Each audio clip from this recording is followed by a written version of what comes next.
ધીમે ધીમે પ્રીતિ કેરો દીવડો પ્રગટાવ્યો.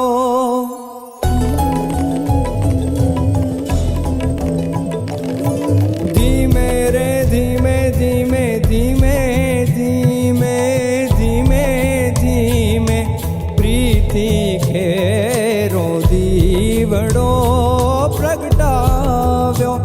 એને રામના રખોપા માગી ચૂંદડીમાં ઢાંક્યો. ઓ